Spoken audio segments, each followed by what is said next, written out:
Hey everyone, welcome back to On Purpose, the number one health podcast in the world. Thanks to each and every single one of you. Thank you for listening to learn and grow every single week. And whether you're commuting right now, whether you're walking your dog, whether you're in the gym, whether you're walking around town, whether you're cooking, whatever you're doing right now, I can't wait for you to hear this episode. Now, today's guest needs zero introduction. I mean, who in the world does not know Kobe Bryant?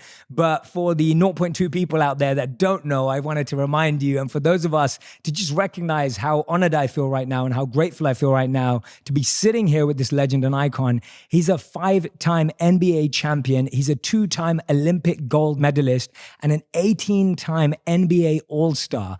And in his new role as writer, producer, and storyteller, Kobe created Granity Studios, which is aimed at helping athletes maximize their potential. And he's winning awards in Hollywood already as well. He's won an Academy Award in 2018 and an Annie Award in 2017. And today is the launch of the new novel, Legacy and the Queen, and also the new podcast, The Punies. So I can't wait to talk to him today. Kobe, thank you for doing this. My pleasure, man. Thank you for having me. Yeah, it's so grateful to be in your studios here as well. Happy to be here. And the first question I want to ask you, because so much of your content right now that you're creating here at Granity is aimed at helping young people, aimed at helping children. And as a father of 4 girls, I wanted to ask you, what's the biggest thing you've learned about yourself by being a father? It's amazing. Like when you become a parent, things become much more, life becomes, it lines things up for you a little differently. Right? Like before you have kids, me and my wife, we can travel anytime, there's work and, you become you have a very clear focus. But when you have children, it becomes about them. It's not about you guys anymore. Right. And so that shift, it's a big one. It's one of kind of a selfishness together and then to being absolutely selfless and doing anything you can for your kids. And so what I'm trying to do is create content to teach them first and foremost. That's why I started this whole thing, is just reading stories to them that I felt like didn't exist.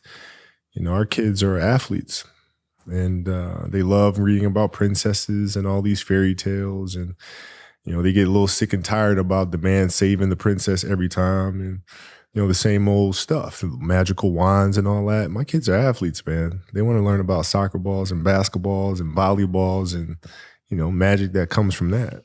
Yeah, and I love that you're encouraging young people to think more imaginatively about sports. Yeah. And I think that's where you go a step deeper. For me, observing you and learning about you and hearing you speak in other interviews and everything, what I'm fascinated by is that you've dealt with things in life pretty head on. Mm-hmm. Right? You've always gone at it. What took you a while? What was something in your life that you were shy about originally or that took you a while to go head on with, but then finally you got there and you figured it out? Writing Dear Basketball. That was a hard jump, because I'd written before. I mean, I started writing probably about 17 years ago. And so practicing every day, a lot of things that I wrote were ads.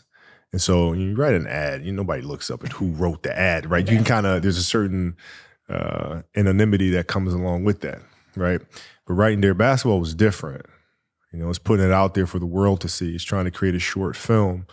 And I didn't know if I could do it, man. And, it was my daughter who kind of put things in perspective for me, Gianna. She's now 13. And she was like, well, you always tell us to go for it.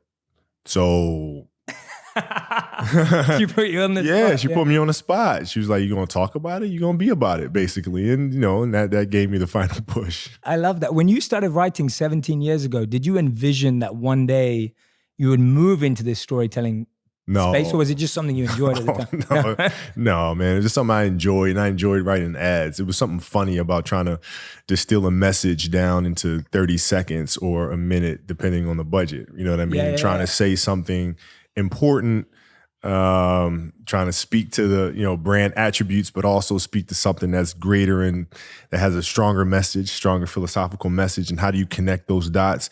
So putting that puzzle together was something that was really intriguing. Yeah. But I never thought I'd be writing novels or movies and that sort of stuff. Never, man. I love that, man. I love it how everything evolves naturally. And actually hearing you say that, it reminds me. So my vision when I was sharing earlier became very clearly making wisdom go viral. Mm-hmm. And I was like, how do I take these teachings that are like so sacred, they're hidden away in these books. And how do I make them really relevant and accessible and practical to the whole world?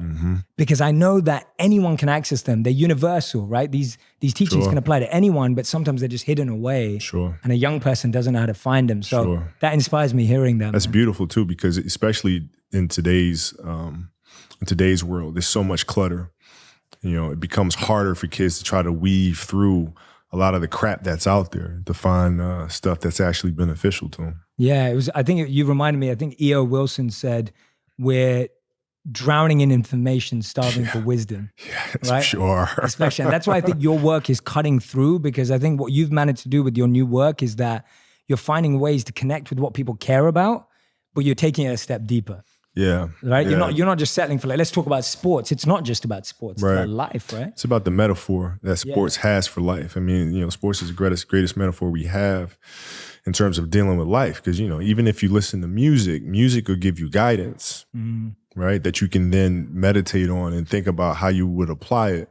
In sports, you have to apply it in the here and now. I mean, you're faced with challenges moment to moment. You're faced with pressures and anxiety and communication or the lack thereof and all this other stuff. Like, it's in the moment. So you have to live it. And when you practice those things, you become better at it. But I just feel like in this day and age, our children have become less imaginative about how to problem solve. And parents and coaches have become more directive in trying to mandate or give orders or teach kids how to think and teach kids how to behave and tell them how to behave versus teaching them how to behave. And so that's why I'm creating these stories and creating this content. We all know that children are the future, and finding a gift that a child will enjoy and be entertained by, but will also help them learn, expand their minds, and become more creative is extremely, extremely difficult. And that's why I'm excited to introduce you to KiwiCo. KiwiCo crates are a fantastic way to get your kids' brains working on STEAM projects, science, technology, engineering, arts, and math, and helping them expand their mind to think about new possible ways, new opportunities to connect.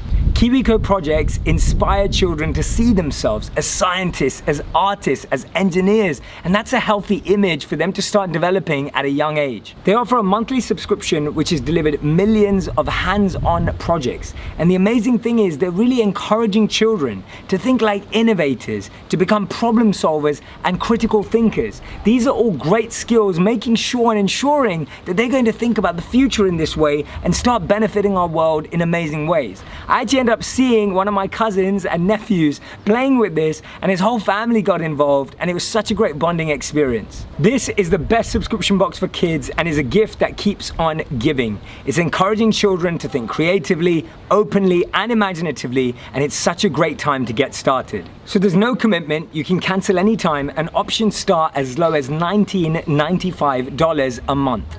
So this is special for my listeners. Go to kiwico.com/J to get your first month absolutely free. Every day counts in helping your children see new opportunities. So head over to kiwico.com/J to get your first month free. My wife absolutely loves cycling. It's one of her many joys in life, and she loves the energy and adrenaline she gets from going to a cycling class, but she can't always get to one. It's not always in line with her schedule and all the rest of the things that she's doing in the day. And that's why having a Peloton makes all the difference, because she can do a cycling class when she wants and how she wants in her own time and at her pace. See, the thing with Peloton is that there's no rush, there's no busy work schedules, there's no excuses, there's no reason why you can't just jump on in your living room, because there's access to so much music, so many workouts, so many instructors. And whenever I see my wife using her downtime to be able to do that, it allows me to feel that I need to put in some work too. You can see real-time metrics for your ride and track your performance along the way. And the amazing thing is, you can actually ride side by side with an instructor. The motivation is real-time, the energy is incredible, and you feel the same buzz as if you were inside a class. The Peloton bike has a 22-inch HD touchscreen which keeps you engaged the full time. And the amazing thing is, the bike makes barely any noise. It's practically silent. There's so many reasons why Men's Health calls the Peloton bike the best cardio machine on the planet, and you can find out for yourself. Peloton is offering my listeners a limited time offer. Go to onepeloton.ca and type in the code ONPURPOSE to get $125 off accessories with the purchase of a bike. All you have to do is go to onepeloton.ca and use the code ONPURPOSE. I find it fascinating that 1 in 4 men suffer from ED, and 25% of new cases are men under 40. And now there's a scientific solution to help them, not just bro science, and this is what it's about. Hims is a wellness brand for men. For Hims.com is a one-stop shop for hair loss, skincare, and wellness for men. For Hims provides amazing access to doctors across the US and prescriptions from pharmacies. And the best thing is, one of my friends used it and loved how discreet and confidential all of the interactions were. The first month is just $5, and you can see the website for full information and the safety details. And that's the good news, it's just $5. And this could cost hundreds if you went to a doctor or to a pharmacy. To sign up today, head over to forhims.com/onpurpose. That's forhims, forhims.com/onpurpose. Get started now. Yeah, I love that. I think it's so true. When you treat people as kids, then they always be kids, right? Even when they grow up. Yeah. And for you, it was really powerful because you've talked about this before, where your father said to you, like, whether you score 0 or 60, like, I love you. Yeah. Tell me what that statement meant to you at that time, and how did it actually motivate you to continue scoring 60 rather than go, oh, I'm all right at 0? Well, it did more than that, right? So like the basketball stuff speaks for itself in terms of what that comment did for me, in terms of giving me stability and giving me confidence to say, okay, it's okay to fail because you're going to be loved no matter what. And that doesn't just mean basketball. That means anything in life. That means writing. That means being an entrepreneur. That means having the confidence to go for it. And I've seen too many parents do the exact opposite. And it terrifies children. And children become paralyzed by their own fear. Because they don't have that security blanket of love and comfort. Yeah, absolutely. How have you been able to, in your life, see past the cloud of emotion to actually execute on things? Because I think what we were speaking about earlier, this challenge that young people have today, everyone has today, of just so much information, so much cloud of emotion, so many feelings, so much childhood baggage that you're bringing. Like, how have you always cut through that and execute on that? What I try to do is just try to be still. And understand that things come and go, emotions come and go. The important thing is to accept them all, to embrace them all, and then you can choose to do with them what you want versus being controlled by emotion. A lot of times I've seen players, even myself, when I was younger, being consumed by a particular fear. And to the point where you're saying, okay, it's not good to feel fear. I shouldn't be nervous in this situation. Like, nah. And it does nothing but grow versus stepping back and saying, yeah, I am nervous about this situation. Yeah, I am fearful about this situation. Well, what am I afraid of? And then you kind of unpack it. And then it gives you the ability to look at it for really what it is, which is nothing more than your imagination running its course, Yeah, absolutely. Yeah, I love that, because what you're saying is that when you're dealing with something, it's almost like, how can I get to the root of it? Yeah. Because sometimes what we're dealing with, like you're saying, it's an imagination, an illusion. It's not really. It's not really a thing. Yeah. Like you think about game-winning shots or game-winning free throws, and people go to the free throw line and they're nervous about it. Well, what are you really nervous about? If you unpack that, okay, you're nervous that you're going to miss the shot. All right, so you missed the shot, then what happens? People are going to be embarrassed. You're going to be embarrassed because thousands of people, millions of people see you miss the shot. All right, and then what? People are going to talk bad about you. Okay, right? And so you're looking at it and you go, are those things even important? You know what I mean? If that is my fear, like what is, you worried about letting your teammates down? Okay, have you let them down before? Oh, I'm sure, in practice and things of that nature, right? They're still there. Yeah. And so when you're able to unpack it, you kind of look at it for what it is, which is really nothing. Yeah, I love that. Breaking it down. I think that's so important. I think everyone who's listening or watching right now, next time you're facing a fear, next time you're going against something, do that. Like literally unpack it. Don't just settle for your first answer, because the first answer is rarely the right one. Don't hide from it. You got to be able to look at it and, and deal with it head on. Yeah, I love that, man. And you talk about that because you talk about, when you talk about missing 5 throws and you talk about getting over yourself. Yeah. Right? Like getting over yourself. How did you get that mentality of just being like, I need to get over this. Like I need to get over myself. Trial and error. You grow up and you make game-winning shots and it's awesome. You come back the next day and miss a game-winning shot and it's misery. And then the next day comes and you're back playing again. And you understand that life has this cyclical nature where it's, what you do on Monday is fantastic, but then Tuesday is a bad day. But guess what? There's Wednesday. Yeah. So are we just supposed to live our lives like this the whole time? Versus just staying like this and understanding that it's really just a journey of evolution every day. It's just constant improvement, constant curiosity, constantly getting better. The results don't really matter. It's the figuring out that matters. Yeah. And we all get obsessed about the results. Yeah. Like we get obsessed about like the output, Yeah. not the input, of not figuring it out and not like changing things. What you said, trial and error, like the experimenting. Yeah. We forget to do that. It's unfortunate, man. Like I've seen a lot of players, especially now, in youth basketball dealing with that. You have players that are like bigger and faster and stronger, and their coaches are just coaching them for results. We're just going to use your size because you're bigger than every other 12-year-old out there to dominate today. But they're not growing, right? So they're just based on that result, but they're not focused on growing this young child into becoming a better athlete. And through that, teaching them how to become a more well-rounded person. And we're missing that. Yeah. See what you've said there, I want to ask you this, and I'm not saying because you know yourself best and you know how you've got there. So I'm asking it from a place of humility, of learning. When I look at you, I'm like, your superpower isn't just your work ethic. Your superpower isn't just like figuring things out. Your superpower is like you think strategically. Like that's a very strategic thought of saying this person could be this in the future if they were developed as a whole individual, rather than just like, let's use them for the short term. Right. Like, where did you develop that from, that ability to see beyond, to think deeper, to reflect deeper? Where did that come from? Well, I had to do that because, growing up in Italy, when I first moved over there, it was, I didn't speak Italian. I didn't have any friends. I had the game of basketball, and through sport and playing soccer, I was able to make friends and build connections. But it was a lot of time spent alone. And when I came back to the States, I wasn't the most athletic kid. I was really scrawny, like really, really skinny, and had like major knee issues because I was growing. So I was the dorky kid with high socks and big old knee pads. It's fashionable now. It's fashionable now. It wasn't then. And so I had to look long term. Because in the here and now, I couldn't compete with these kids. I mean, there was kids that were like 12 years old with beards. Like, I can't, what am I supposed to do with that? Like, they're doing windmills and dunking backwards, and I'm happy to like tap the backboard, So I had to look at it from a long term because I wasn't going to give up on the game. Right. So I had to say, okay, this year, I'm going to get better at that.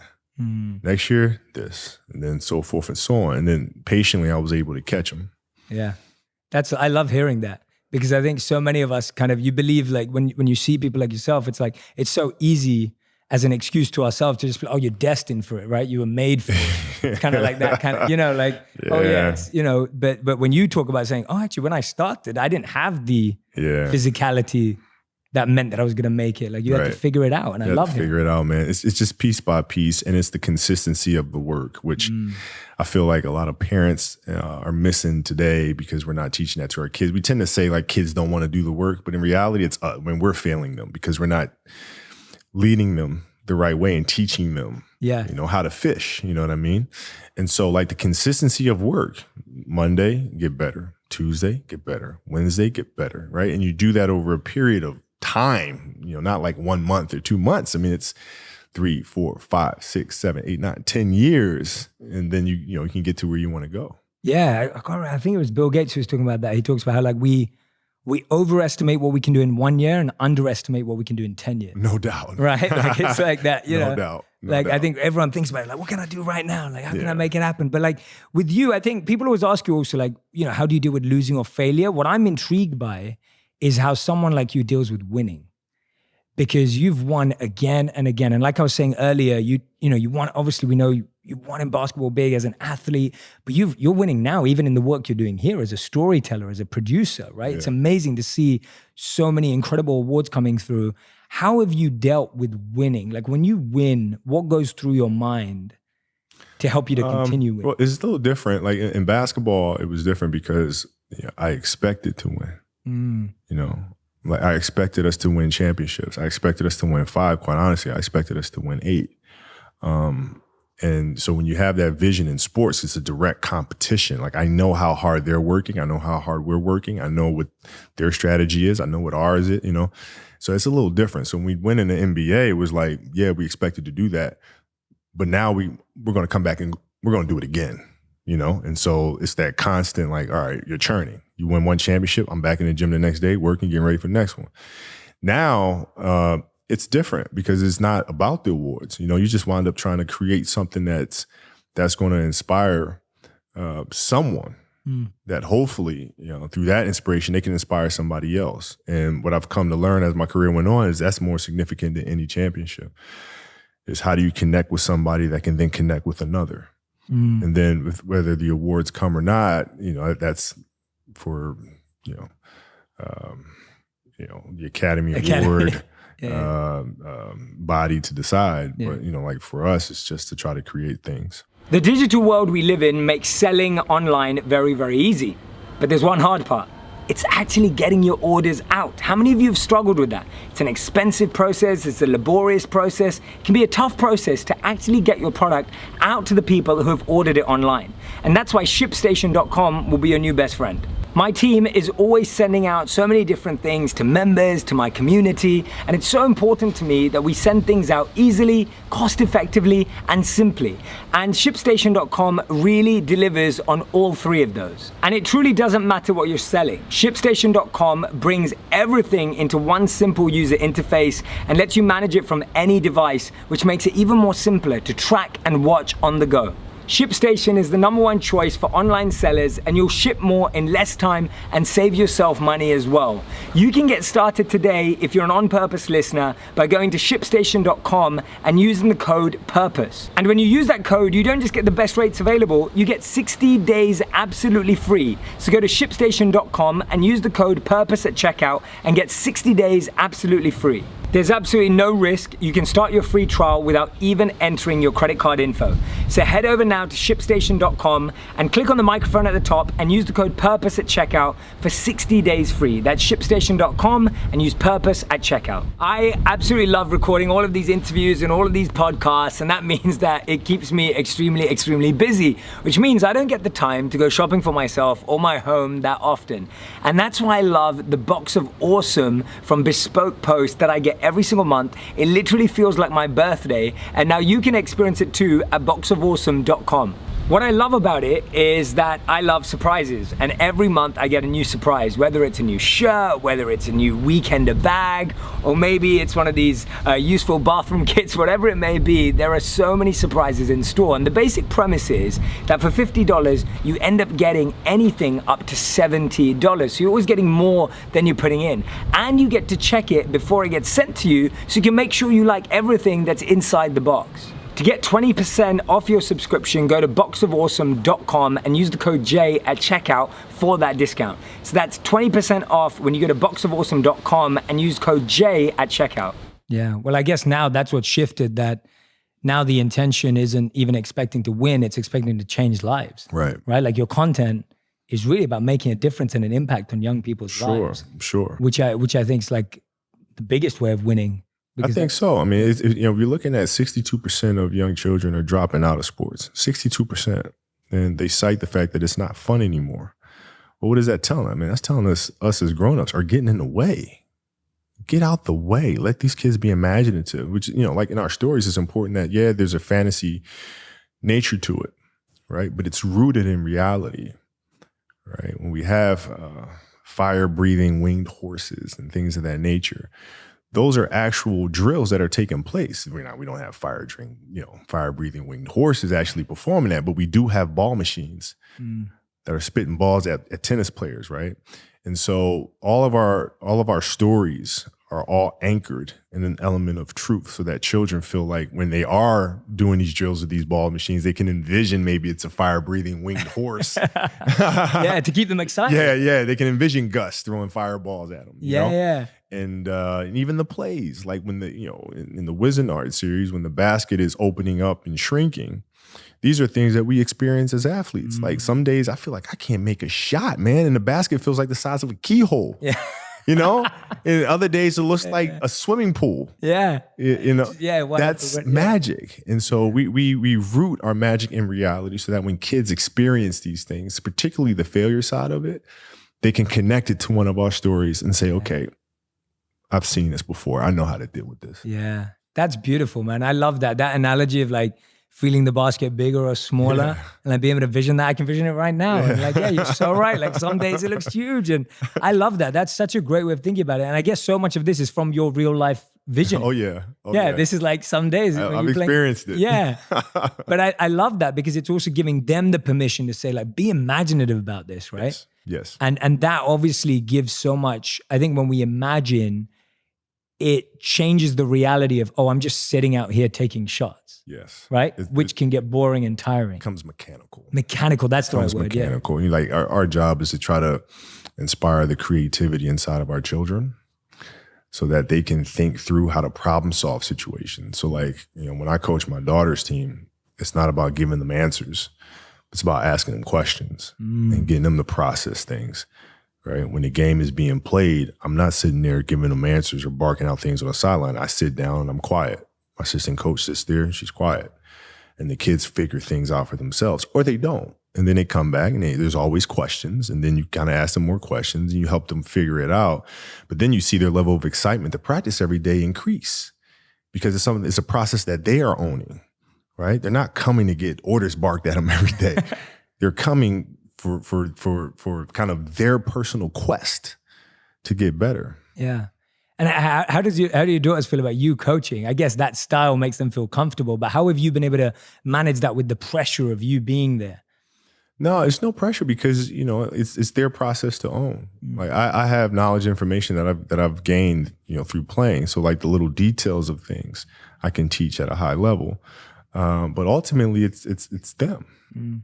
Yeah, you seem very still and detached about it. Yeah. I mean, it's the kids love playing basketball, and so that's the anchor of it all. They come and they play and they learn and they have fun and and they compete and they challenge themselves and one another and they just get better every day. Yeah. How have you seen that with Legacy and the Queen?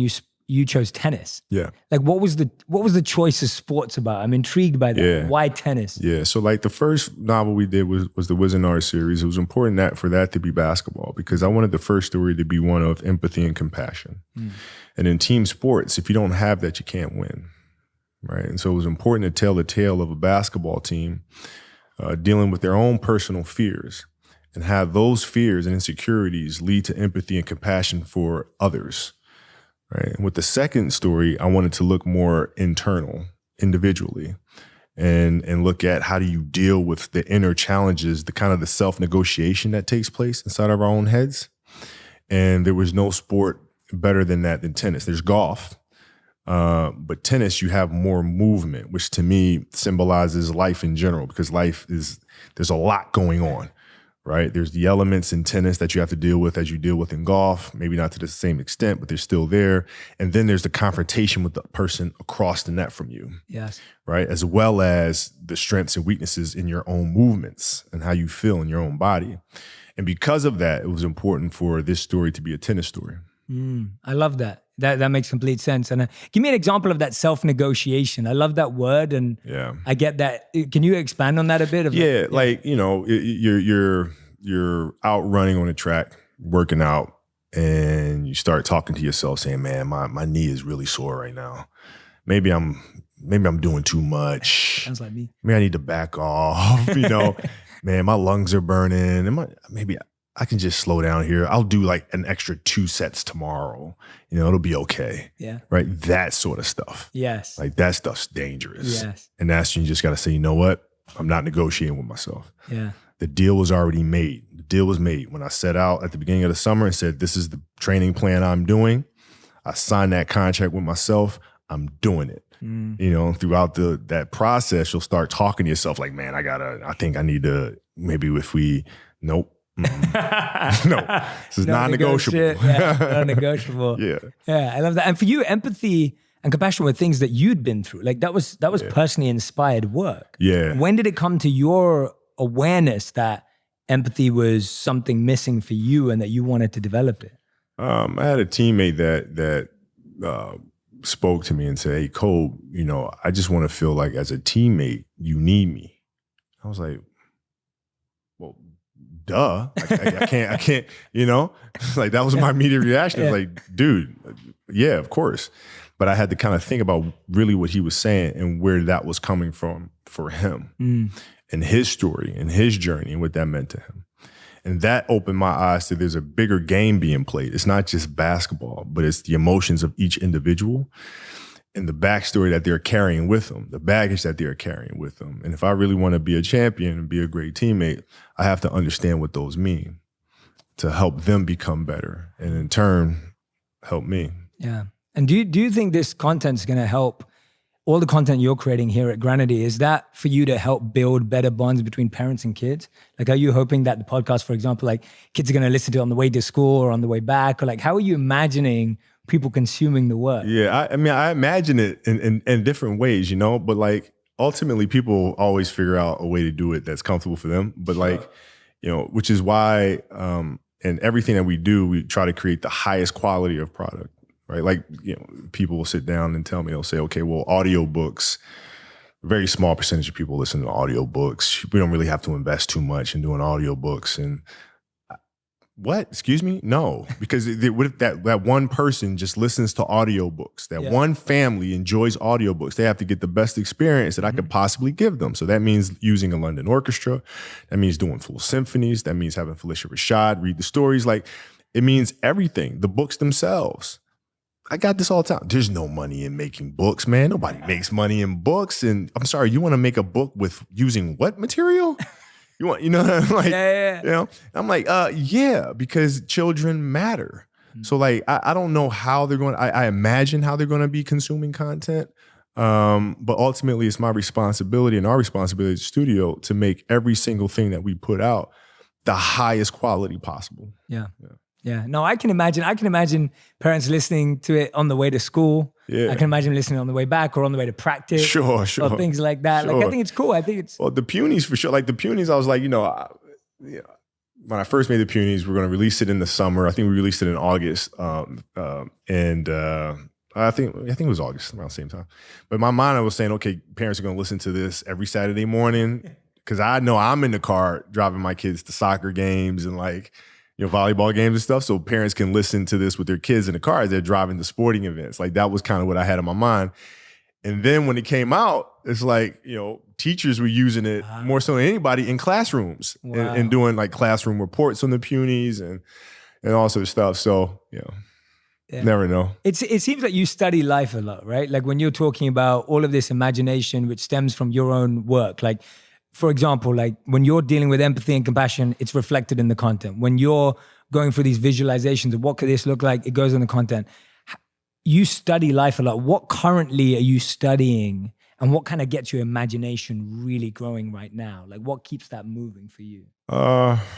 There's a certain element of truth in everything, and the creativity generally comes from personal experiences first. And then you kind of look on a broader scope of, okay, how do you take something extremely personal and then channel it in a way for masses to understand or get their arms around sort of thing. But it always starts in the element of truth. And then you start unpacking that by sitting in thought and figuring out like character and, who is this person? And, who's his family? And then that's when I start getting in trouble, because it's like the questions don't end. Yeah. So I have like books and books and books and books and books and books and books and books and books of backstory because it's not good enough just to say the character's this way. Yeah. Why are they that way? Yes. Well, the parents. Well, where do the parents come from? Where's the dad come from? Why are they raising a kid this way? And then, what does it have to do with the economy that's around them? And just one thing leads to the next. And then you're just writing all kinds of stuff. It's crazy. Yeah, that's awesome. Because I think so many of us get, in our lives, we get stuck with imagination because you kind of get into that autopilot mode. Yeah. Doing the same thing every day, same routine, same drive to work. Yeah. And it's like, I feel that what you're sharing is, that's easy for anyone to do. It's not like, because you're Kobe Bryant, you don't feel that. Everyone gets into that. Sure. But you're able to find these creative outlets. Yeah, well, like creativity is in everything, like even in consistent, like what I found is creativity a lot of time comes from structure.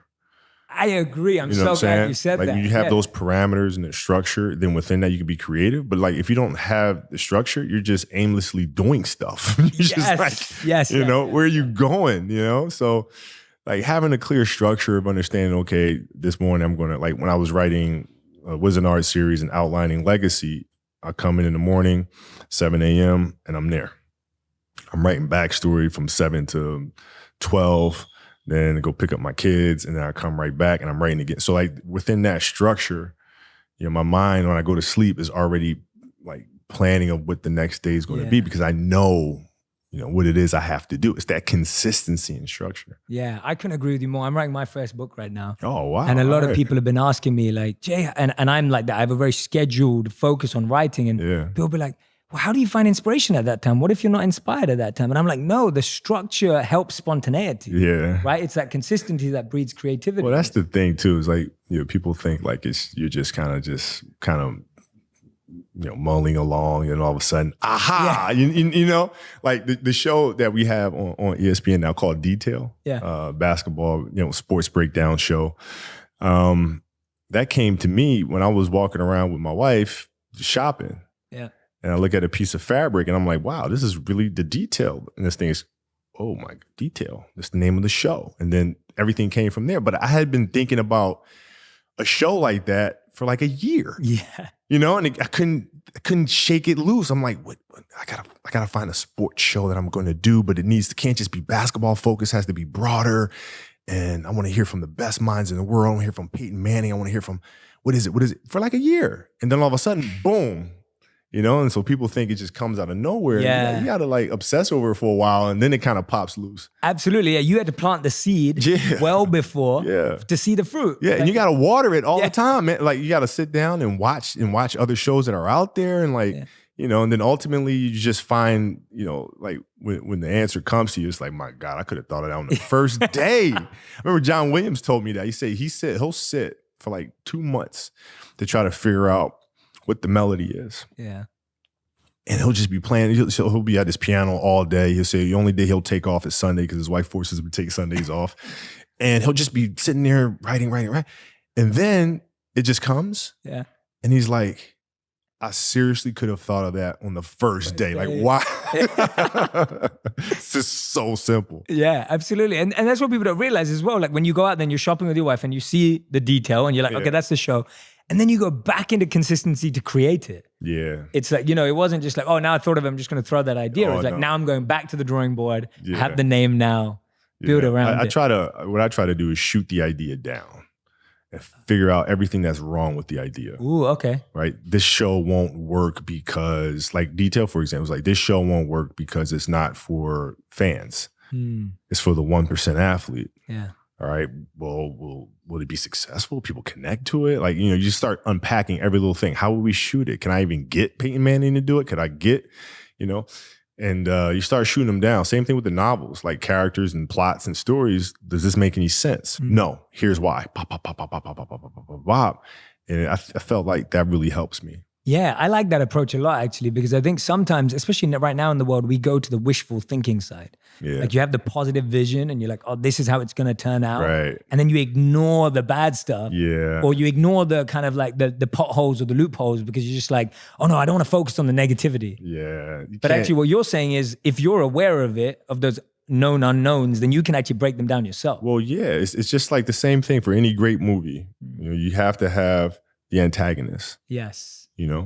A strong villainous character will really drive the narrative along. If you don't have that, you have nothing from which your hero has to bounce off of. Mm-hmm. That villain could be, maleficent.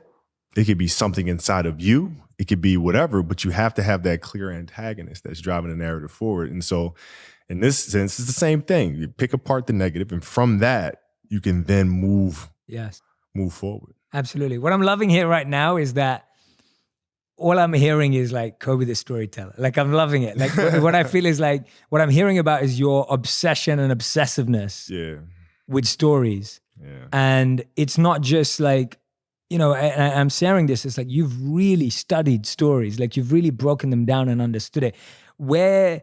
Tell me about where that obsession comes from in general, like how you find obsessiveness and how you've applied that to story. Yeah, obsessiveness just comes from something that you love. Like you really love it. You'll go through fire for it. You'll go through the ups and downs with it, and you'll just keep at it because you love it so much, And And story for me started a long time ago. I mean, I had a great English teacher at Lower Merion High School named Jane Mastriano. And she explained to me the art of storytelling my sophomore year. And that's where I started falling in love with it and understanding story structure, how to develop compelling characters and how stories are the driving force, whether they're inspirational or informational, that really change society. Yeah, absolutely. Yeah, we're defined by the stories we tell ourselves, whether personally or outside of the world. Absolutely. And it seems like you just mentioning that, it just shows the role of teachers. And now when you find that teachers are using the work you're creating to teach, that must be amazing. Comes full circle. Yeah. It's a pretty cool feeling, man. Like growing up, when I was in high school, man, I didn't read much at all. Yeah. Because basketball was my thing. Now, if you give me a basketball book or like a sports book or like a sports psych book, I'm devouring that. You know what I mean? Because it was a clear focus for me, which kind of gets me into this market a little bit too. Because like for our active children that love being outdoors and playing all the time, they're not reading. No. But they're missing out on so much by not reading. But they will read if there's something that they feel like speaks to them. So true. And so now I think we get more readers in the world because of it, hopefully. That's so true. No, I think so. I agree with you. Like for me, and this is why everyone's different, and I think there's such a need for what you're doing, because when I was growing up, I never enjoyed fiction. Mm-hmm. And so I thought I didn't like reading because all the books that the school suggested were fiction books. Right. And then when I was 14, my dad handed me an autobiography and a biography. And I devoured it. And then I started reading because I was like, I want to hear about real people who break and who develop and who learn and grow and like have been through failure. And like, I want to hear about rags to riches. And I want to hear about real people who went through real pain. That's right. But I grew up believing that I didn't like reading. Right. And I think you're so right. I think there's a lot of kids out there who think they don't like reading or they think reading is boring. It's a problem because like what I found in the industry, which is why we publish, because a lot of publishers want to publish the same type of story, with the same type of plots, same looking characters, not a lot of diverse characters out there at all. And so we said, you know what, we're gonna have to do this on our own. This way we don't have anybody in our way telling us what the market wants to hear. I don't care about that. We write stories that come from the heart, and our characters are going to look like my daughters, because my daughters don't have characters out there that look like them. It's a great point. So they're going to look like my kids, and we're going to go from there. Yeah, I think what you've just raised there about diversity and representation is huge. It's huge, man. Huge. Because I don't see it, man. And books is just the first thing. Publishing is the first thing. Now, if we look at animation is even worse. It's even worse, in terms of developing characters. Diverse characters, but even beyond that, the animators themselves, there's no diversity in that industry. Right. None. And I'm talking not just racial diversity, but gender diversity as well. And so there are a lot of things that we need to take on, that we are taking on, and hope to make the world and the industry a better place because of it. Yeah, no, I fully agree with that. I'm a British Indian, right? Born and raised in London, Indian, never seen any character that look like me anywhere. Right, because they think, the mass market, it's not going to appeal to the mass market, so we're not going to do that. Yeah, exactly. Wait, what? What? Yeah, and everything's spreading so fast now, and everything's global now. Yeah. Right? Nearly all content is global now, and most global markets are growing everywhere. So the need for people, especially young people, being able to see themselves in characters. And it's not, and I think it's a deeper point that you're making, is you want to be able to see your story in someone. Right. Right? Even just beyond like color and background. It's like your story, your experience of life. When we made Dear Basketball, we got a lot of pushback from people. Like, I took it to some very prominent studios at first, and they all said, yeah, no. Because you said basketball is too sports specific. Nobody's going to connect with this sort of thing, because, there's a lot of people out there who don't watch basketball. And I'm like, well, that's not the point. It's not the point. And so it was really a case study. Even with our novels, everybody was like, sports novels, nobody's going to read that. It's too much of a niche market.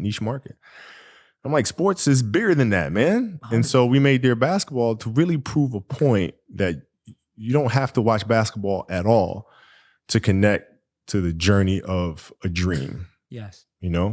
And once we saw that connection, was kind of validated our point of view. I think that's a massive point of view. And for anyone who's listening or watching right now who thinks because Kobe Bryant wants to do something, it just happens. It just shows you have to do it yourself sometimes because not everyone's going to believe in you. Certainly not. Certainly not. And what you'll see is, once you start doing it, and now people want to come and jump in, but I'm like, you kind of forced us to go about this ourselves. So I think we're just going to build it from the ground up ourselves. But thank you. Exactly. They saved you. Yeah. Right? Like, thank you. Appreciate it. Because if you had signed on, we just be kind of going with the flow. Totally. You can be grateful to them. Yeah. Appreciate it. Yeah, absolutely. No, I agree. It was the same with this podcast, funny enough. When we launched, a lot of people were considering whether it was, gonna, you do social videos, like, is it gonna work on a podcast? And there were a lot of people that were not sure.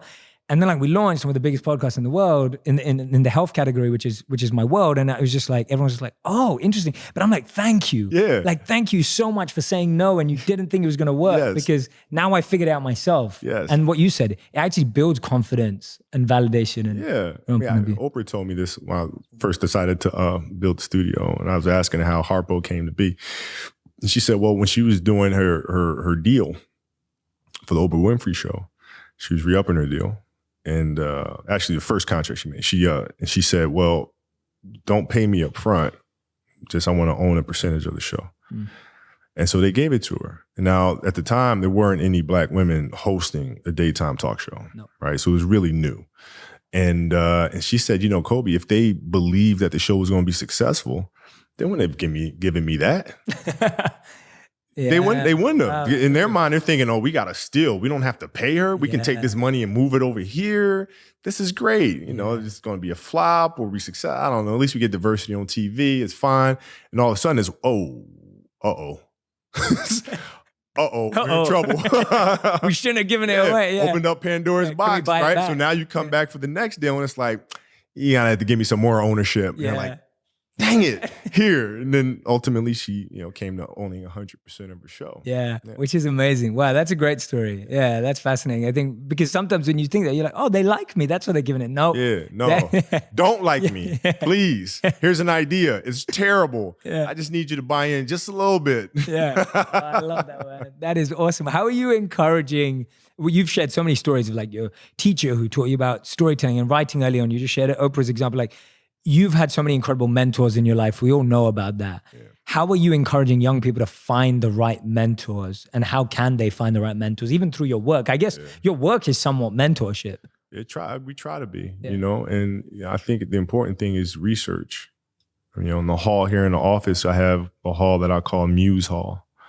We have all the portraits of some of our muses here, from J.K. Rowling to Steve Jobs and so forth and so on.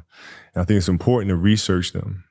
And it's like putting, fuel in the fire every day. There's constant inspiration when you read about them, what they were able to accomplish, how they went about accomplishing it. It's just constantly, feeding that flame and learning. And the best way to do that is to learn from the people who have done it. Yes. Yeah. That just made me so happy. I have a gallery wall in my home. If we were recording this at my place in Hollywood, awesome. I have a gallery wall. Steve Jobs is right there. Yeah. Right, and Einstein's there, and Martin Luther King's there, and there's a few other people. And for me, it's the same thing. It's like sometimes I'm sitting there and I'll be like, well, what would that person do? How would they have dealt with this challenge? Right. And you're so right. I think you can be mentored by people who aren't alive. 100%, because their stories still live, which brings us to the importance of storytelling. Yeah, their stories still live. These muses are here. It's important to learn from them, and if anything, it helps you remember that they are human, just like us. Yeah, these great things that get accomplished can be accomplished by others and beyond.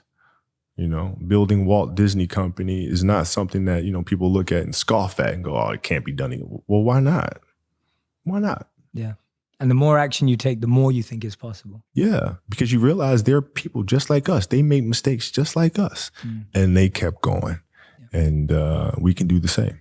Absolutely, man. Well, I could talk to you for hours, but you're a busy man and you got loads of things to do. So we end every interview with what we call the final 5 quick fire, rapid fire round, which means you have to answer in one word or one sentence maximum. Got it. So this is easy for you. So the first question is, what brings you the most joy right now?